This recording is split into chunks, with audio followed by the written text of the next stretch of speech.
대한민국의 자유민주 질서를 지키기 위해서 밤낮으로 노심초사해 오신 이 광장에 모이신 애국 시민 여러분, 그리고 이 현장을 해외에서 지켜보시는 해외 동포 여러분, 우리는 3월 9일 자칫했으면 종북 주사파 친김정은 세력이 정권을 이어가면서 오늘 이 시간에 이 광화문 광장은 극자파들의 붉은 물결로 넘쳐났을 것입니다. 우리는 이것을 막고 이 땅의 자유민주 질서를 지키기 위한 결정적 계기를 국민의 힘으로 이루어낸 것입니다. 우리 국민은 2019년 10월 3일 당군 이래의 최대의 인파가 이 광장에 모여가지고 그래야 문재인 정권을 탄핵하였습니다. 그 뒤 2년 동안 코로나로 이 광장을 이 정권이 막지 않았다고 한다면 벌써 이 정권은 퇴진할 수 있었을 것입니다.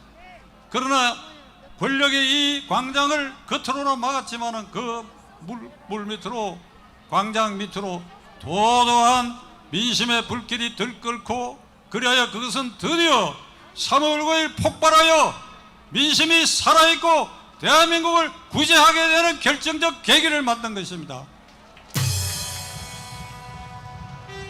저는 3월 9일 하루 전날 3월 8일 오전에 제가 운영하는 유튜브 박찬종 TV의 담당 젊은 PD 두 사람이 코로나 확진이 판명돼 가지고 그 스튜디오에서 방송을 할 수 없는 사태가 생겼습니다.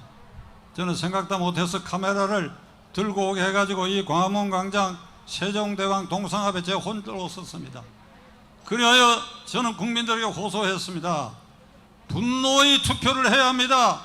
투표 시간이 15시간, 15시간 앞두고 있는데 3월 9일 우리 국민은 분노의 투표를 해야 됩니다. 어떤 분노냐? 문재인 정권 5년 동안의 종북 주사파 친 김정은 정권으로, 그래야 김정은이 서울로 오는 돌다리를 놓은 이 정권에 분노해야 된다. 그리고 이 정권을 개성하는 이재명은 더 극좌적인 생각을 갖고 있기 때문에 이재명에 대해서 분노해야 된다. 이재명은 그 자신이 범죄 덩어리다. 범죄 덩어리. 대장동 게이트의 몸통일 뿐 아니라 그의 인격, 성정 모든 것이 절대로 대한민국 국가원수인 대통령이 될 수 없는 자다. 이재명에 대해서 분노하라고 저는 외쳐대었습니다. 이제 3월 9일 우리는 승리의 날을 만들었습니다. 지금 세계 정세는 러시아 푸틴이 우크라이나를 침공해서나 확실히 지금 실패해가고 있고 조만간에 백기를 들 상황에 이르렀습니다. 그 러시아, 중국, 그리고 북한 이 3대 축과, 그래야 이에 대항해서 자유민주주의, 시장경제, 그래야 법치주의를 숭앙하는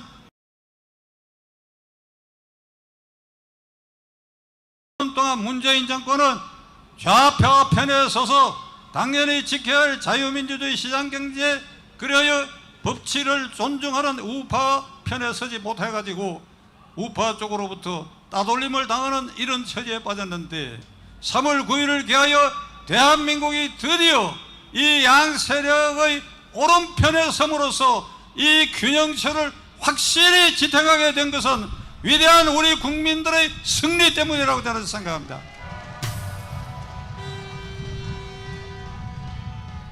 개표가 끝나고 난 다음 날 문재인 대통령과 윤석열 당선자와 통화를 하면서 문재인 대통령의 각별한 부탁을 했다고 하는 내용이 청와대 대변인 입을 통해서 밝혀졌는데, 화해와 통합의 시대를 열어가자.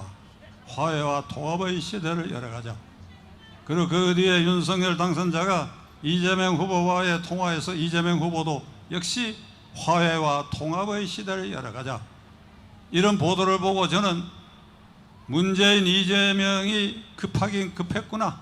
이제 감옥에 갈 운명에 처했으니까 제발 우리 손대지 말고 통합하자, 통합하자, 이런 소리를 목맥에 외쳐대고 있거나, 친애하는 애국시민 여러분, 통합과 봉합은 구분해야 합니다.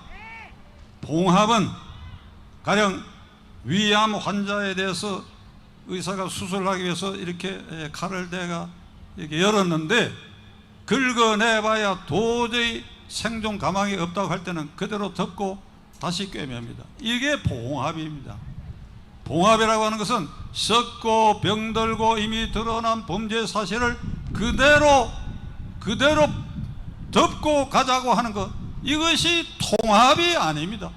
문재인은 이미 드러난 울산시장 부정선거 사건, 월성 원전 1호기 경제성 조작 사건에 그가 주범인 것이 여러 증거로 드러났고, 다만 현직 대통령이니까 수사하고 기소를 하지 못했을 뿐이지 이 이제 임기가 끝나는 순간에 이미 드러난 일이에요.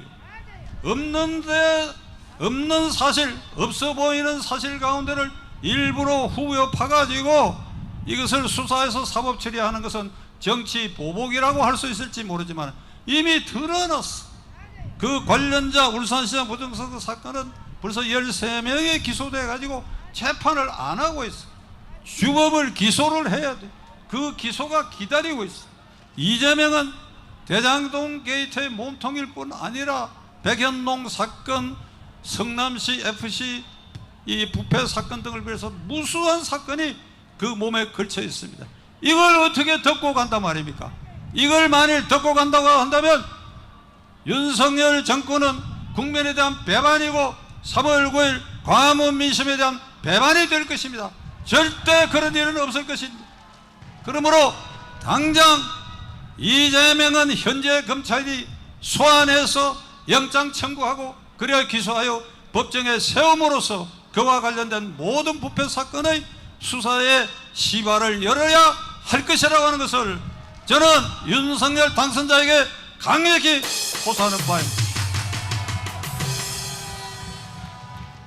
끝으로 지난 선거운동 기간 우리 국민 모두를 불쾌하게 하고 짜증나게 하고 분노케 만든 이재명 씨에게 경고적 충고를 하려고 합니다. 그는 기독교 신자입니다.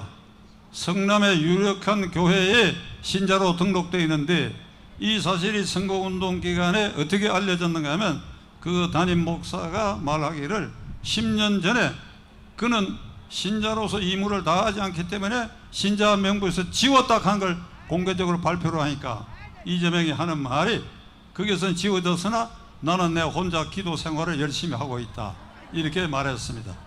그 말이 새빨간 거짓말인 줄 알지만은 저는 오늘 이 자리에 3월 12일 투표 끝나고 사흘째 된 날 아침 이재명 씨에게 경고적 충고를 하려고 합니다. 교회에 나가라. 교회에 나가라. 기도하라. 기도하라. 너의 잘못을 하느님 앞에 용서를 구하라. 하느님 앞에 용서를 구하라. 너는 선거운동 기간에 이렇게 말했지. 내가 이번에 낙선하게 되면 없는 죄도 만들어서 나를 감옥에 보낼 것 같다. 울며 불며 그런 얘기를 하고 돌아다녔다고. 울며 불며 내가 이번에 낙선하면 없는 죄를 만들어 가지고 나를 감옥에 보낼 것이다. 아니다 이놈아. 있는 죄를 가지고 너는 감옥에 가야 한다. 남은 길은 하느님에게 용서를 구하고 울며 불며 기도해라 이놈아. 울며 불며 기도해라. 하느님 제가 잘못했습니다. 대장동 게이트는 제가 책임입니다. 나머지 모든 것도 제가 책임이 있습니다. 하느님 용서해 주십시오. 울며 불며 기도하고 그래야 자진의 검찰에 출두해서 진술에 응하고 재판에 회부되고 그래야 감옥에서 계속 울며 불며 기도하고 몇 년이 지나고 나면 하나님도 용서하고 광화문 씨도 용서할 날이 올지도 모른다. 너는 아직 젊지 않으냐? 64년생이니까 환갑도 되지 않았어. 미국의 바이든 대통령은 1942년생, 저보다 3살 아래입니다. 그는 78의 대통령이 됐어. 이재명 이놈아, 니도 78의 대통령 될 생각한다 그러면 앞으로 4번 5번의 기회가 있다. 한 몇 년 감옥에 들어앉아서 진실로 기독교 신자답게 울며 불며 하나님께 용서를 구한다고 한다면 우리가 너를 용서할 날이 올 수도 있을 것이다. 명심해라 이재명. 명심해라 이재명.